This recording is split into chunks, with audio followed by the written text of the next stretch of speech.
सभी को नमस्कार। करियर फर्स्ट चैनल पर आपका स्वागत है। डिक्टेशन लिखने के लिए तैयार रहें। Ready start. आधुनिकता का सबसे प्रमुख पहलू विज्ञान और तकनीकी विकास है। 20वीं और 21वीं सदी में हुए आविष्कार और अनुसंधान ने हमारे जीवन को पूरी तरह बदल दिया है। इंटरनेट, कंप्यूटर, स्मार्टफोन और चिकित्सा के क्षेत्र में हुई अद्वितीय प्रगति ने हमारे जीवन को सरल और सुविधाजनक बना दिया है। अब हम दुनिया के किसी भी कोने से जुड़ सकते हैं और किसी भी प्रकार की जानकारी प्राप्त कर सकते हैं। नई तकनीकों और उद्यमशीलता की भावना ने अर्थव्यवस्था को नया आयाम दिया है।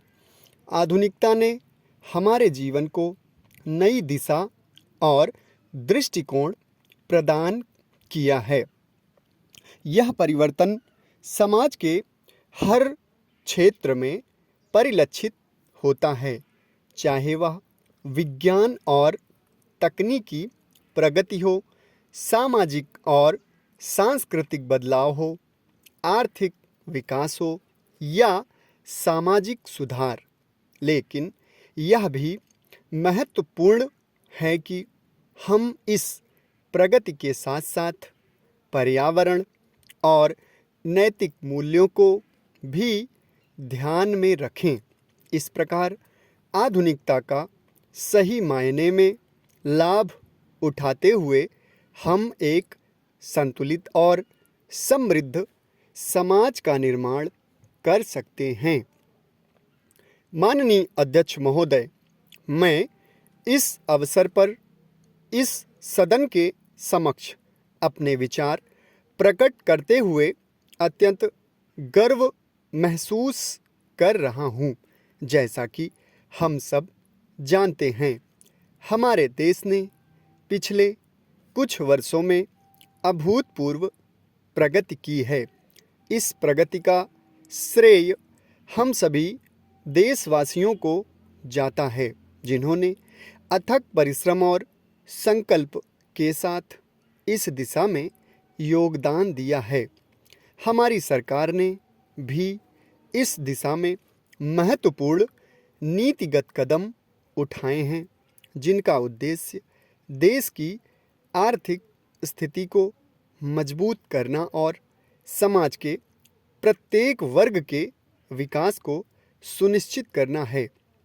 पिछले वर्ष की तुलना में इस वर्ष हमारी अर्थव्यवस्था की विकास दर में उल्लेखनीय वृद्धि हुई है। इसके साथ ही कृषि क्षेत्र में भी अभूतपूर्व सुधार हुए हैं, जिससे किसानों की आय में वृद्धि हुई है।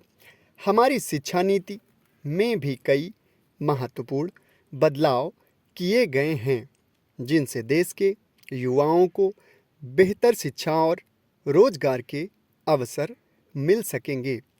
हमने तकनीकी शिक्षा पर विशेष ध्यान दिया है, ताकि हमारे युवा आधुनिक तकनीकों का प्रयोग कर देश को नई ऊंचाइयों पर पहुंचा सकें। हमारे देश में महिलाओं की सुरक्षा और सशक्तिकरण के लिए भी कई योजनाएं चलाई जा रही हैं। महिलाओं को स्वरोजगार के अवसर प्रदान करने के लिए विशेष ऋण योजनाएं शुरू की गई हैं।